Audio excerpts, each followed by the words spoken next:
Bonjour tout le monde, c'est votre courtier Chris. Et oui, ça faisait longtemps, ça faisait un petit moment déjà que je n'avais pas fait de vidéo, de trucs et astuces pour les 101 de l'immobilier avec Christopher Salador. Mais aujourd'hui, je suis de retour et j'ai beaucoup d'idées, j'ai beaucoup de contenu frais qui s'en vient pour vous dans un instant et pour toutes les semaines à venir. Alors restez à l'écoute. On est en 2018, on est quand même toujours dans un marché d'acheteurs où il y a beaucoup plus de propriétés à vendre versus le nombre d'acheteurs. J'ai déterminé qu'il y avait 8 erreurs que les vendeurs font qui fait en sorte que leur propriété ne se vend pas ou qu'elle reste trop longtemps sur le marché sans avoir de résultats. Et je vais vous donner ces 8 erreurs-là dans un instant.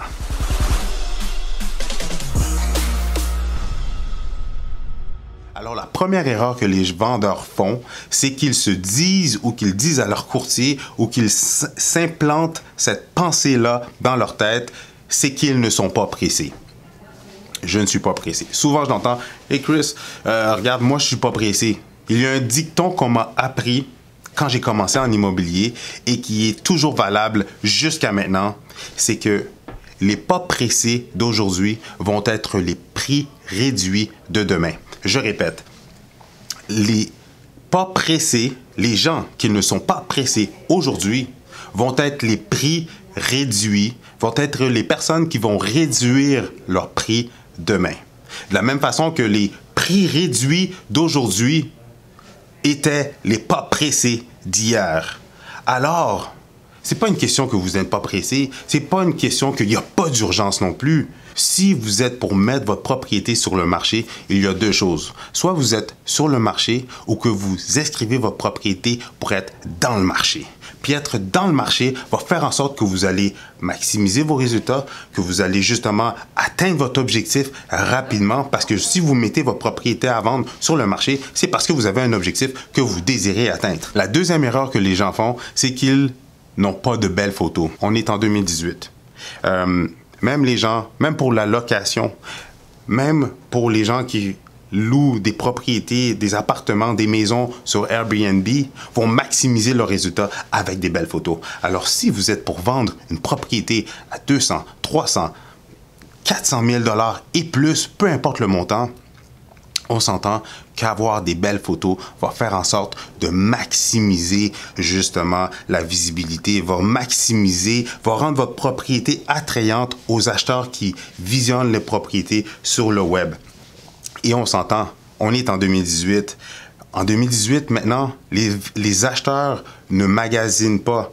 Ils visionnent, que ce soit sur leur téléphone, que ce soit sur leur tablette, que ce soit sur leur laptop ou leur ordinateur à la maison, les acheteurs visionnent. Alors, assurez-vous d'avoir des belles photos attrayantes, wow, avec beaucoup de luminosité, parce que c'est ça qui va vous donner justement une belle visibilité. Oui, avoir de la visibilité, c'est une chose, mais avoir une belle visibilité, avoir une belle propriété qui se présente bien aux gens va faire en sorte que justement les gens vont vouloir venir la visiter, les gens vont vouloir se déplacer pour venir voir votre propriété. La troisième erreur que les gens font, c'est qu'ils essayent de vendre la propriété telle qu'elle. Ça fait 5 ans, 10 ans ou plus que vous habitez dans votre propriété, que votre propriété est à votre image. Vous ne pouvez pas juste la mettre sur le marché comme ça. Ça ne fonctionne plus. Maintenant, faites un home staging dans votre propriété. Ça va faire toute la différence. Ce qui veut dire que les détails font toute la différence dans la vie, mais aussi dans la vente de votre propriété. Alors, chandelles sent bon, des plugins qui sentent bon, que ce soit dépersonnalisé, désencombré, peinturé, apporter une amélioration à votre propriété à l'intérieur, dans la décoration de votre propriété, ça va faire toute la différence. Sincèrement, à la minute que les gens vont rentrer dans votre propriété, ça va créer un effet wow. Mais des fois, malheureusement, c'est pas avec vos vieux meubles, c'est pas avec votre vieille décoration que de v'là 5 ans, de v'là plusieurs années. Non, c'est en faisant une mise à jour en date d'aujourd'hui qui va faire en sorte que votre propriété va être wow avec tous les petits conseils que je vous dis. Alors, ça revient à la base.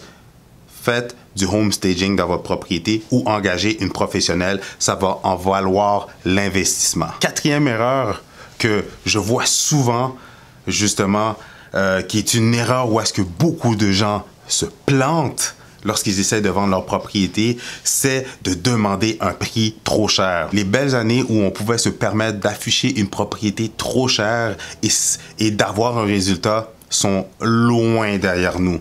On est en 2018. Il faut être précis comme un laser avec notre prix pour être sûr d'avoir le meilleur résultat rapidement. Je le vois et je le vis encore avec des vendeurs qui veulent souvent s'essayer 10, 15 000 à des braquettes plus hautes que la réelle valeur de leur propriété. Et vous savez qu'est-ce qui arrive généralement? C'est que je leur avais dit. Au tout début, souvent, avec les comparables, on voit la moyenne des prix vendus. Ça ne sert à rien de s'essayer à 10 15 000 $ plus cher. Ça va juste faire en sorte qu'on va être dans une braquette plus élevée où est-ce que ces propriétés-là, dans cette braquette-là, offrent plus par rapport à nous, qui va faire en sorte que soit on va avoir quelques visites ou pas de visites du tout, et qui va faire en sorte qu'on va aider la compétition à se vendre versus nous. Parce que dites-vous que justement, les acheteurs ou les agents vont se baser sur votre propriété pour justifier que la leur est plus intéressante, qui va faire en sorte que leur propriété va être vendue et que vous allez rester sur le marché plus longtemps sans atteindre votre objectif. Parce que oubliez ça de mettre votre propriété à un prix où est-ce que vous allez vous dire que on va se garder un petit peu de jeu pour la négociation. Non, les propriétés bien inscrites se vendent rapidement et se vendent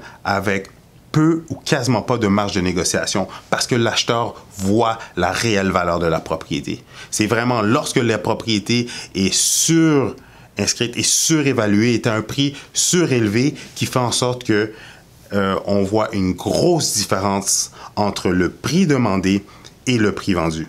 Mais lorsque la propriété est bien inscrite, la différence est vraiment minime, on maximise le résultat et c'est vendu dans des délais très intéressants pour vous, le vendeur. La 5e erreur que je vois souvent avec les vendeurs de propriétés, c'est de vendre sans courtier. Oui, je suis courtier immobilier. Des vendeurs qui vont tenter de vendre leur propriété eux-mêmes. On est au Québec, on est dans une culture où beaucoup de gens aiment ça, s'essayer de faire leurs choses eux-mêmes. C'est tout à fait normal qu'un comptable va faire sa comptabilité lui-même. C'est tout à fait normal qu'un garagiste va faire lui-même sa propre mécanique sur sa voiture. Ça, c'est tout à fait normal. Êtes-vous courtier immobilier? Combien de maisons avez-vous vendues dans les dernières années?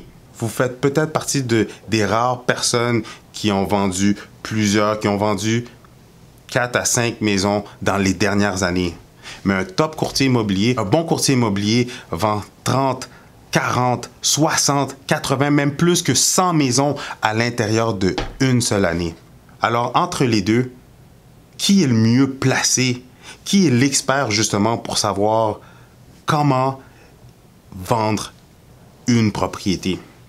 Je vous enlève aucunement le fait que vous connaissez votre maison mieux que personne d'autre. Oui, mais qui connaît mieux les acheteurs? Qui travaille avec des acheteurs? Qui négocie les offres? Qui présente les propriétés aux acheteurs? Qui fait en sorte que les acheteurs veulent se déplacer et non seulement se déplacent, veulent faire une offre d'achat sur une propriété. Justement, plus de 90% des propriétés sont vendues par l'entremise d'un courtier immobilier. Alors, si vous voulez maximiser vos résultats, si vous voulez être sûr d'atteindre votre objectif, si vous voulez être sûr d'avoir le maximum pour votre propriété, je pense que le choix est simple. Soit vous essayez par vous-même et par la suite vous essayez avec un courtier, ou sinon on élimine tout, on coupe les ponts derrière nous et on saute et on y va de l'avant rapidement avec un courtier immobilier pour s'assurer de mettre toutes les chances de votre côté. La 6e erreur que je vois que des vendeurs font va avec la 5e, c'est que les gens essaient de vendre par eux-mêmes, ça c'est une chose, mais qu'ils me disent ou qu'ils disent qu'ils n'ont pas besoin de la collaboration d'un courtier, wow là, vous poussez, mais il faut pousser égal quand même. Que vous voulez vous essayer de vendre par vous-même, c'est une chose, mais au moins, dites pas non au courtier.